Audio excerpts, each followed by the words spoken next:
नमस्ते दोस्तों, मैं आपका मित्र निखिल प्रसाद आप सभी लोगों का स्वागत करता हूं एक और नई वीडियो में। तो दोस्तों, आज की वीडियो का टॉपिक बहुत ही ज़्यादा इंटरेस्टिंग होने वाला है क्योंकि आज मैं आप सभी लोगों के साथ अपने पर्सनल लाइफ का कुछ एक्सपीरियंस शेयर करने जा रहा हूं कि स्टैमरिंग होने के बावजूद मुझे अपनी पहली जॉब कैसे मिल पाई और उस जॉब को मैं कैसे कर पाया और मुझे क्या-क्या परेशानियों का सामना करना पड़ा उस जॉब में। तो अंत तक इस वीडियो में बने रहें क्योंकि हो सकता है मेरे एक्सपीरियंस से आपको भी बहुत कुछ सीखने का मौका मिले। दोस्तों, जो भी लोग हकलाते हैं तो उन्हें यह बात बहुत अच्छे से मालूम होती है कि उन्हें आसानी से कोई भी जॉब मिल नहीं पाती है एक नॉर्मल पर्सन के कंपैरिजन में। अगर कोई नॉर्मल स्पीकर है तो उसे आसानी से कोई भी जॉब मिल पाती है, भले वह एक एक्सीलेंट कम्युनिकेटर ना भी हो, फिर भी उसे कोई भी जॉब आसानी से इसलिए मिल पाती है क्योंकि वह नॉर्मली किसी से भी कुछ भी बात बोल पाता है और फ्लुएंट मैनर में किसी से भी कम्युनिकेशन कर पाता है। और जो लोग हकलाते हैं उसे इसलिए जॉब नहीं मिल पाती क्योंकि वह नॉर्मली भी किसी से बोल नहीं पाते हैं और फ्लुएंट मैनर में अपनी बातों को रख नहीं पाते हैं। तो इस रीज़न से हकलाने वालों को कोई भी आसानी से जॉब मिल नहीं पाती है, जबकि एक नॉर्मल स्पीकर को आसानी से कोई भी जॉब मिल पाती है, भले वह एक एक्सीलेंट कम्युनिकेटर ना भी हो। फिर भी एक हकलाने वाले के कंपैरिजन में नॉर्मल स्पीकर को आसानी से जॉब मिल जाती है। दोस्तों, जब मैं अपने कॉलेज लाइफ में था तो मेरे मन में बार बार से यह सवाल उठता था कि आखिरकार मुझे कौन सी जॉब मिल पाएगी और अगर कोई जॉब मिल भी गई तो क्या उस जॉब को मैं कर पाऊंगा कि नहीं कर पाऊंगा। तो बार बार मेरे मन में यह सवाल उठता था और मैं बार बार इस चीज़ को लेकर के परेशान रहता था कि आखिरकार मैं इंटरव्यू कैसे निकाल पाऊंगा, क्योंकि उस वक्त मुझे सीवियर स्टैमरिंग की इशू थी और यहाँ तक कि मैं अपना नाम भी अच्छे से किसी को बोल नहीं पाता था, तो इंटरव्यू निकाल पाना कैसे संभव था।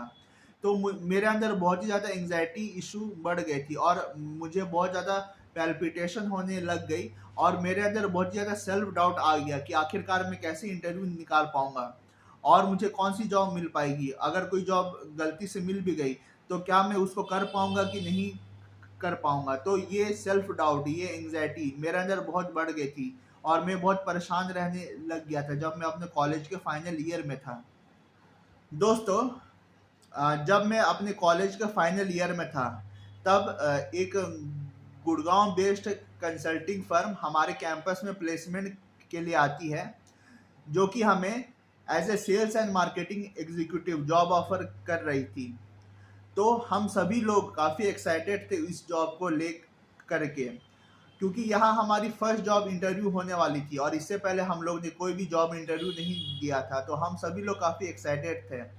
मैं एक्साइटेड के साथ साथ काफ़ी नर्वस भी था, काफ़ी एंग्जाइटी में भी था, क्योंकि मुझे काफ़ी सेल्फ डाउट हो रहा था कि आखिरकार मैं कैसे यह इंटरव्यू दे पाऊँगा। मुझे काफ़ी एंग्जाइटी हो रही थी, जबकि मेरे सारे मित्र काफ़ी कंफर्टेबल दिख रहे थे। हाँ, उन्हें थोड़ी बहुत एंग्जाइटी हो रही थी, पर सबसे ज़्यादा एंग्जाइटी में मैं खुद था, क्योंकि मुझे काफ़ी सेल्फ डाउट आ रहा था और मुझे पहले से ही एंग्जाइटी थी, सिर्फ इसलिए कि मुझे स्टैमरिंग की दिक्कत है। तो बार बार यह प्रश्न मेरे दिमाग में आ रहा था कि आखिरकार यह इंटरव्यू में कैसे दे पाऊंगा। अगर मुझे सबके सामने बोलने का मौका मिले तो कैसे मैं अपनी स्टैमरिंग को मैनेज करके बोल पाऊंगा। तो यह सेल्फ डाउट बार बार मेरे मन में आ रहा था और मुझे यह समझ में नहीं आ रहा था कि कैसे करके मैं यह इंटरव्यू निकाल पाऊंगा और कैसे इस जॉब को पाऊंगा। दोस्तों, इंटरव्यू के दिन हम सभी लोग अपना रेज्यूमे लेकर के पहुंच गए कैंपस में जहां पे इंटरव्यू होने वाली थी। फिर हम सभी लोगों को एक हॉल में बैठा दिया गया जहां पे इंटरव्यू होने वाली थी। फिर इंटरव्यूअर आया और एक एक करके हम लोग से हमारा इंट्रोडक्शन लिया। मेरे सारे मित्रों ने अपने इंट्रोडक्शन बहुत ही अच्छे से और बहुत ही कॉन्फिडेंटली दिया, क्योंकि उन्हें स्टैमरिंग की दिक्कत नहीं थी। तो उन्होंने एक लय में, एक फ्लो में पूरा इंट्रोडक्शन दे दिया इंटरव्यूअर को। फिर जब मेरी इंट्रोडक्शन की बारी आई तब मैं अपने नाम तक में भी अटक गया और जो है अच्छे से अपना इंट्रोडक्शन नहीं दे पाया। मैं जैसे तैसे अटकते हुए अपना इंट्रोडक्शन को कंप्लीट किया और इंटरव्यूअर ने भी पेशेंटली मेरे इंट्रोडक्शन को सुनने की कोशिश की। फिर इस ढंग से हम सभी का इंट्रोडक्शन राउंड कंप्लीट हुआ। दोस्तों, इंट्रोडक्शन राउंड में जब मुझे स्टैमरिंग हुई तो मेरे मित्रों को तो पहले से ही इसका अंदाज़ा था कि मुझे स्टैमरिंग की दिक्कत है और मैं कहीं ना कहीं अटक जाऊंगा। पर इंटरव्यूअर को भी इसका अंदाज़ा मिल गया था कि मुझे स्टैमरिंग की दिक्कत है और मुझे बोलने में परेशानी है, पर फिर भी उसने पेशेंटली मेरे बातों को सुना और मुझे इंट्रोडक्शन कंप्लीट करने का मौका दिया। फिर उसके बाद हमारा जो है ग्रुप डिस्कशन राउंड स्टार्ट हुआ, जिसमें हमें कॉमन टॉपिक पर बोलना था। तो हमें एक टॉपिक दिया गया और हमें 4 से 5 मिनट सबको दिए गए कि उस टॉपिक पर हम लोग अपनी राय दें, हम लोग अपने पॉइंट्स रखें। तो मैंने 2 से 3 पॉइंट काफ़ी अच्छे बताए और इंटरव्यूअर को मेरे पॉइंट्स पसंद आए। और क्योंकि मेरे पॉइंट्स काफ़ी स्ट्रॉन्ग थे तो सबने मेरे पॉइंट्स को अप्रिशिएट भी किया। जबकि मेरे जो अन्य मित्र थे उन्होंने बहुत ही सिंपल बेसिक पॉइंट्स बताए थे और किसी मित्र ने तो कोई भी पॉइंट नहीं बताए थे, वह बिल्कुल चुप थे और उन्होंने साफ से यह कह दिया था कि उन्हें इस टॉपिक पर कोई आइडिया नहीं है।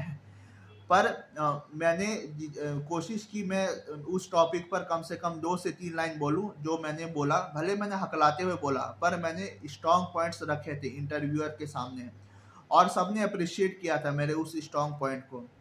पर क्योंकि मैंने हकला करके वो सब पॉइंट्स बोले तो इंटरव्यूअर को मैं पसंद नहीं आया, सिर्फ इसलिए कि मुझे स्टैमरिंग की दिक्कत है। और ये जो जॉब रोल है सेल्स एंड मार्केटिंग एग्जीक्यूटिव की, इसमें एक स्ट्रॉन्ग कम्युनिकेटर होना बहुत ही इंपॉर्टेंट है। अगर आपकी कम्युनिकेशन स्किल्स वीक है तो आप sales and marketing job role के लिए बिल्कुल भी फिट नहीं होगे।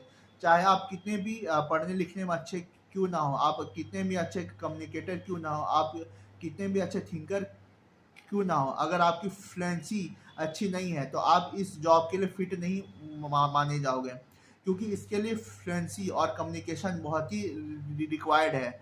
मेरे केस में मैं एक अच्छा थिंकर भी हूँ और एक अच्छा कम्युनिकेटर भी हूँ, पर मेरे साथ फ्लुएंसी की दिक्कत थी उस वक्त।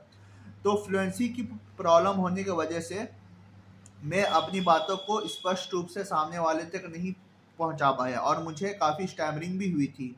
इस रीज़न से भले मैंने ग्रुप डिस्कशन राउंड में अब बहुत ही अच्छे पॉइंट्स रखे, बहुत ही स्ट्रॉन्ग पॉइंट्स रखे, फिर भी मुझे उस जॉब के लिए फिट नहीं माना गया और मेरे बाकी मित्रों को वह जॉब आसानी से मिल गई जो मुझे चाहिए थी, पर मुझे मिल नहीं पाई। दोस्तों, जब मेरा पहला इंटरव्यू बहुत ही ज़्यादा बेकार हुआ और उसमें मैं अपना नाम भी ठीक से बता नहीं पाया, तो मुझे काफ़ी ज़्यादा हताशा हुई और मेरे अंदर एक डर बैठ गया कि मैं शायद कोई भी इंटरव्यू नहीं निकाल पाऊँ। और मेरे मन में यह सवाल भी उठता था कि क्या मेरा पढ़ने लिखने का कुछ भी फ़ायदा नहीं होगा अगर मैं इंटरव्यू नहीं निकाल पाऊँगा तो, क्योंकि मैं काफ़ी पढ़ लिख चुका था और अगर मैं इंटरव्यू नहीं निकाल पाऊँगा तो मेरे पढ़ने लिखने का क्या ही फ़ायदा रह जाएगा। तो बार बार यह सवाल मेरे मन में आता था। फिर मैंने हार नहीं मानी, मैंने इसके बाद 2 से 3 इंटरव्यू और दिए, जॉब लेने का मकसद से नहीं, बल्कि यह इस मकसद से कि मैं अपने भीतर के बसे हुए डर को निकाल पाऊँ, जो मेरे फर्स्ट इंटरव्यू के बाद बस किया था। मुझे अपने भीतर के बसे हुए डर को निकालना था कि मैं इंटरव्यू नहीं निकाल पाऊँगा। तो इस कारण से मैंने 2 से इंटरव्यू और दिए। 2 से 3 इंटरव्यू के बाद मैंने यह देखा कि कम से कम मैं सामने वाले को अपने इंट्रोडक्शन दे पा रहा हूँ और उनके पूछे हुए सवालों का जवाब अच्छे से दे पा रहा हूँ, जो कि मैं पहले फर्स्ट इंटरव्यू में कर नहीं पाया था। तो मेरी कॉन्फिडेंस लेवल थोड़ी सी बूस्टअप हुई और मैं थोड़ा सा ज़्यादा मतलब कि डर से आज़ाद हुआ। मेरे अंदर जो डर बसा हुआ था इंटरव्यू को ले करके, मैं उससे आज़ाद होना शुरू हो गया और 2 से 3 इंटरव्यू के बाद मेरी फ्लुएंसी लेवल थोड़ी सी अच्छी हो गई और मैंने यह देखा कि मैं अपने इंट्रोडक्शन अच्छे से दे पा रहा हूँ और सामने वाले के पूछे हुए सवालों का जवाब अच्छे से स्पष्ट रूप से दे पा रहा हूँ। भले मुझे स्टैमरिंग हो रही थी, पर कम से कम फर्स्ट इंटरव्यू में जो मेरा हाल हुआ था और मैं एंग्जाइटी के कारण जो अपना नाम भी नहीं वो बोल पाया था, कम से कम मेरी स्थिति पहले से बेहतर हो चुकी थी 2 से 3 इंटरव्यू देने के बाद में। दोस्तों, उसके बाद मुझे एक कॉल आई और मुझे एक जॉब ऑफर हुई एज ए क्वालिटी एग्जीक्यूटिव की। जो कंपनी में मुझे जॉब ऑफर हुई वह एक हेल्थ केयर कंपनी थी और वह डायपर की मैन्युफैक्चरिंग करती थी और उसकी जो फैक्ट्री लोकेशन थी वो नोएडा में थी। तो मुझे उस कंपनी में जॉब ऑफर हुई एज ए क्वालिटी एग्जीक्यूटिव की और उसमें मेरा जॉब रोल यह था कि जो भी डायपर में होने वाली मैन्युफैक्चरिंग डिफेक्ट्स है तो मुझे उसको पकड़ना है और उसको ठीक करवाना है वहाँ के लोगों से। इसके अलावा जो डायपर की पैकेजिंग होती है मुझे पैकेजिंग को भी देखना है कि सही ढंग से हो रही है कि नहीं हो रही है, और अगर कोई डिफेक्ट है पैकेजिंग में या मैन्युफैक्चरिंग में मुझे सबको पकड़ना है और पकड़ करके ठीक करवाना है वहाँ पे काम कर रहे लोगों से। तो यहाँ मेरा जॉब रोल था एज ए क्वालिटी एग्जीक्यूटिव। तो काम काफ़ी इंटरेस्टिंग था और मुझे काफ़ी पसंद आया। मुझे यह काम इसलिए भी पसंद आया क्योंकि इसमें ज़्यादा कम्युनिकेशन स्किल्स रिक्वायर्ड नहीं थी। मुझे कस्टमर से डील नहीं करना है, ना ही सेल्स मार्केटिंग का काम करना है। मुझे बस अपने टीम के अंदर लोगों से मिल के काम करना है, उनसे बात करनी है और एनी हाउ मुझे काम करके दिखाना है। डिफेक्ट्स पकड़ने में थोड़ा बहुत कम्युनिकेशन स्किल्स रिक्वायर्ड है। आपको बात करके सामने वाले से कम्युनिकेट करके आपको काम को करना होता है, पर इसमें बहुत ज़्यादा कम्युनिकेशन स्किल्स नहीं रिक्वायर्ड होती है जो कि सेल्स एंड मार्केटिंग जॉब्स में रिक्वायर्ड है। तो मेरा वहाँ पे वर्किंग एक्सपीरियंस काफ़ी अच्छा था। मुझे काम करने में काफ़ी मज़ा आ रहा था क्योंकि वहाँ मेरा फर्स्ट जॉब था। तो मेरा वहाँ पे लर्निंग एक्सपीरियंस काफ़ी अच्छा था और मुझे काफ़ी अच्छा महसूस हो रहा था वहाँ पे काम करके। मैंने अपनी करियर की शुरुआत कर दी थी।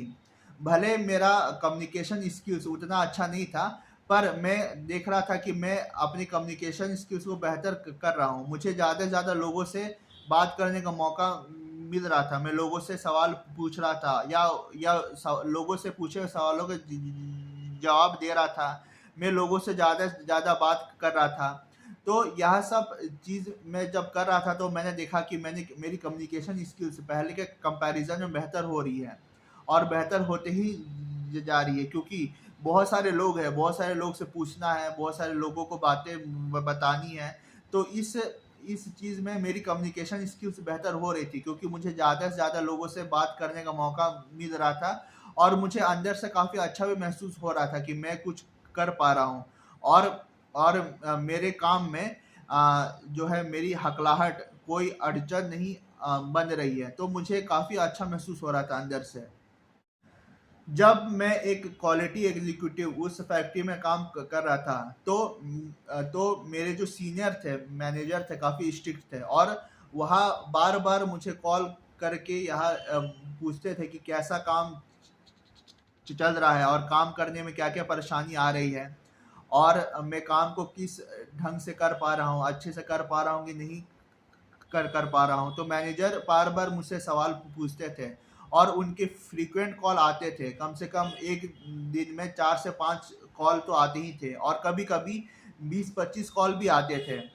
तो पहले मुझे कॉल उठाने में भी डर महसूस होता था, पर जब वर्किंग लाइफ में इतने सारे कॉल आने स्टार्ट हो गए तो मेरा जो डर था वो निकल गया और मैं देखने लग गया कि मैं आसानी से किसी का भी कॉल उठा पा रहा हूँ और उनको आंसर दे पा रहा हूँ। भले मुझे मुझे बात करने में थोड़ी स्टैमरिंग होती थी, पर फिर भी मैं देखता था कि मैं लोगों के सवालों का जवाब कम से कम दे पा रहा हूँ और मुझे बहुत ज़्यादा सीवियर स्टैमरिंग नहीं हो रही है और मैं आराम से समझदारी से, है ना, कम्युनिकेट करके कोई भी काम कर पा रहा हूँ जो कि पहले मेरे लिए कर पाना असंभव था। दोस्तों, भले उस जॉब में मुझे काफ़ी इज्जत मिल रही थी और मुझे काफ़ी अथॉरिटी भी मिल रही थी, पर मैंने यहाँ देखा कि मुझे काफ़ी वर्कलोड महसूस हो रहा है और काफ़ी बर्डन मुझे महसूस हो रहा उस काम में और इतना सारा वर्कलोड मैं आसानी से संभाल नहीं पा रहा था क्योंकि यहाँ मेरी फर्स्ट जॉब थी और उसमें जो वर्कलोड मुझे मिलना चाहिए था वो उस लेवल से भी डबल था। तो उस डबल वर्कलोड को मैं संभाल नहीं पा रहा था। वहाँ इस समान था कि 4 लोगों का काम मुझे अकेले मिल गया और मैं 4 लोगों का काम अकेले संभाल रहा हूँ। तो ऐसे फ्रेशर मेरे लिए वर्कलोड कुछ ज़्यादा ही था। कभी मुझे डे शिफ्ट मिलती थी, कभी नाइट शिफ्ट मिलती थी। अगर समझ लीजिए कि मैं नाइट शिफ्ट करके आ रहा तो अच्छा, फिर कल सुबह मॉर्निंग में मेरी मॉर्निंग शिफ्ट लग गई है, तो लगातार नाइट शिफ्ट भी कर रहा हूँ, मॉर्निंग शिफ्ट भी कर रहा हूँ। तो मेरे साथ ऐसा होता था कि लगातार 9+9 18 आवर्स तक भी मैं काम कर रहा था उस फैक्ट्री में, प्लांट में, और मेरी लाइफ एक मजदूर बन के रह गई थी। भले मुझे अपनी करियर में स्टार्ट मिल गई थी, पर मैं देख रहा हूँ कि मेरा वर्क लाइफ बैलेंस बहुत ही ज़्यादा बिगड़ गया था। मैं अपने लिए समय बिल्कुल भी नहीं निकाल पा रहा था, और मेरी मेरी जो हेल्थ कंडीशन बहुत ज़्यादा बुरी हो गई थी वहाँ पे काम करते करते उस फैक्ट्री में। दोस्तों, वहाँ पे काम करते करते मैंने यहाँ देखा कि मेरी हेल्थ कंडीशन बहुत ज़्यादा बुरी हो गई है। पहले मेरी हेल्थ थोड़ी सी अच्छी भी होती थी, पर वहाँ पे जब मुझे बहुत ज़्यादा वर्कलोड दिया गया और मुझे बहुत ज़्यादा बर्डन महसूस होने लग गया, तब मैं देखने लग गया कि मेरी जो हेल्थ कंडीशन बहुत ज़्यादा पुअर हो गई और मेरी हेल्थ लगातार बिगड़ते जा रही थी। और एक वक्त ऐसा आया जब मुझे महसूस हुआ कि इससे ज़्यादा काम मैं नहीं कर पाऊँगा और मुझे यह काम को छोड़ देना चाहिए। अगर मैं इस काम को नहीं छोड़ता हूँ तो हो सकता है कि मेरी हेल्थ और बिगड़ जाए। तो इस रीज़न से मुझे वह काम छोड़ना पड़ गया, क्योंकि मुझे लगातार लॉन्ग आवर्स तक काम करने के लिए मजबूर किया गया था वहाँ पे। जैसे कि मैंने बताया कि अगर मुझे नाइट शिफ्ट मिला है तो अगले सुबह मुझे डे शिफ्ट भी मिल गया था। तो लगातार मेरी 18 आवर्स की शिफ्ट हो गई थी। और जैसा कि आप सभी लोगों को पता है कि लगातार 18 आवर्स काम कर पाना किसी के लिए भी संभव नहीं है। अगर कोई इंसान है तो उसके लिए तो संभव नहीं है। तो मशीन मशीन हो सकता है कि 18 घंटे काम भी कर ले, पर इंसान के लिए लगातार 18 घंटे काम करना बहुत मुश्किल है।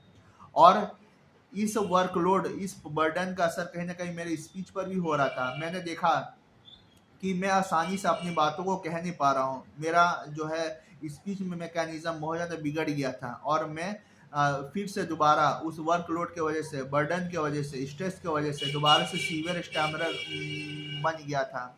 जो मेरे अंदर थोड़ी बहुत इम्प्रूवमेंट आ भी रही थी वो आना बंद हो गई, क्योंकि मैं सही से सो नहीं पा रहा था, मेरी बॉडी को आराम मिल नहीं पा रहा था, और मैं बहुत ही ज़्यादा स्ट्रेस में आ गया था। और मैं ठीक से काम नहीं कर पा रहा था वहाँ पे। दोस्तों, उस 3 मंथ के एक्सपीरियंस से मुझे बहुत कुछ सीखने का मौका मिला अपने लाइफ में। उस 3 मंथ में मुझे काफ़ी अच्छे लोग भी मिले और काफ़ी बुरे से बुरे लोग भी मिले। अच्छे लोग से मुझे अच्छी बातें सीखने को मिली। मुझे इंसानियत के बारे में बहुत अच्छी बातें सीखने को मिली कि इंसानियत की क्या होती है। आप अगर मुश्किल वक्त में फंसे हो तो आपको कैसे मदद मिलती है, और अगर कोई मुश्किल वक्त में फंसा है तो आप उसकी कैसे मदद कर सकते हो।